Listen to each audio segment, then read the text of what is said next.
How's it going, Jack Tackers, and welcome back to another video for you guys. Today I'm going to be doing my continuation of the If I Was the Showrunner series for The Flash Season 7. This is for Episode 10, entitled World War Flash Part 1. So without further ado, let's just jump on into this episode. 3 weeks have passed since Sam ignited his experiment on the world. Animals all over the globe have the ability to harness the Speed Force and travel at exponential speeds. The episode starts off with news reports about people seeing animals zoom in front of them on their cars, bikes, etc. I was just delivering newspapers on my usual route when all of a sudden this force of electricity jumped on out in front of me. It looked like some sort of rabbit or something. It was moving so fast I couldn't really tell, a teenager on one of the news stations says to a reporter. It cuts to another news report.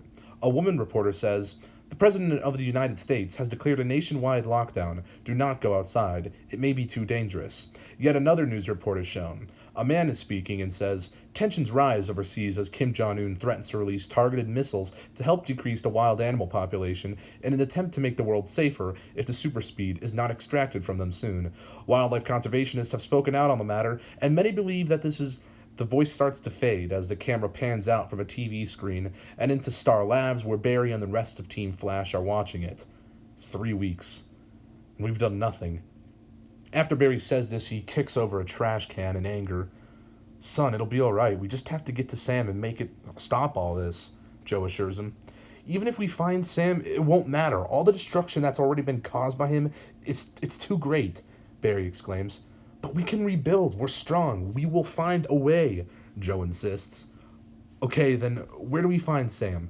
I've been searching all around the damn world for weeks and have found nothing. I feel like I'm just wasting time at this point," Barry explains. "Look, we can't just give up. Cisco, Caitlin, and Ralph have been working on making speedster animal trackers to help limit the population in urban areas. CCPD has been getting prepared for a fight. We'll be ready when you need us, Flash. Joe says before Barry interjects, "I just have to find Sam. The person who started all this. That's my job, right?" "Whatever," Barry says as he gets his suit on and runs off.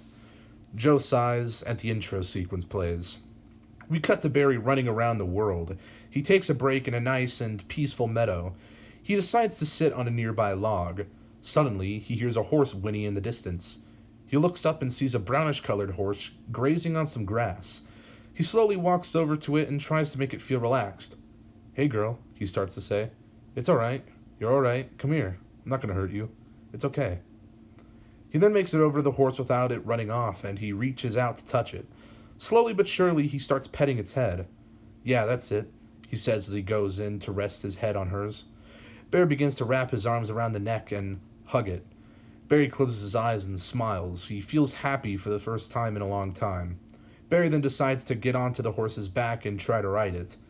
"Maybe you're faster than me," Barry says, smiling. He then lightly kicks the side of the horse and holds onto its mane. "Yeah!" Barry shouts. The horse races off at an extremely fast speed.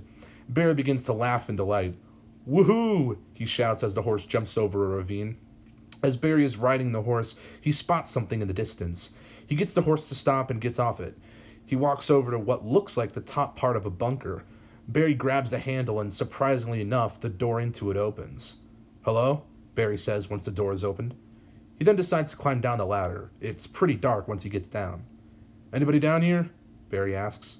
He then comes across a light switch and flicks it on. He spots a messy table, scattered with papers that have a bunch of complex equations written on them. "The hell?" Barry murmurs. "Crap," a voice suddenly says behind Barry. Barry quickly turns around and sees Sam standing there. "You found me," Sam says, annoyed. "Damn right I found you. Now I'm going to take you to where you belong," Barry says angrily. "I don't think you'll be doing that," Sam exclaims. "Oh yeah?" Barry asks sarcastically. "I'm the only one who can stop all this mess. This war. You put me in a cell and I'll never talk," Sam says sternly. "We'll see about that."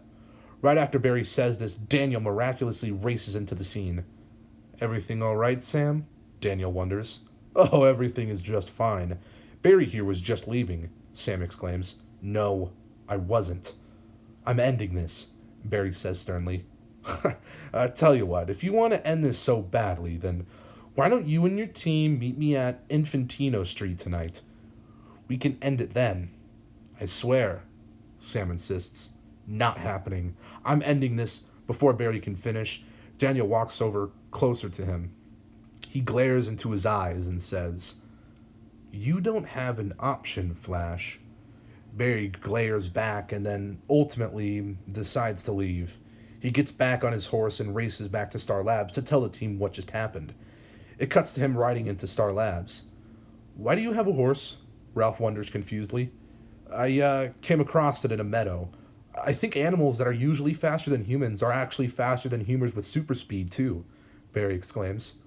"Okay, so could we use this to our advantage?" Cisco questions. Probably, but it won't matter. Sam already has an army of speedster animals, and, well, speaking of Sam, I found him," Barry says. "What? Why isn't he here with you then?" Cisco says angrily. "Daniel showed up out of nowhere. I didn't really have a choice. I couldn't take them on just by myself. I need you guys. Also, Sam said something about meeting him at Infantino Street tonight. If we want to stop him, we go there and end it once and for all," Barry exclaims. "You think it's a good idea to actually go, though?" Caitlin wonders. "I think so. We just need to be prepared.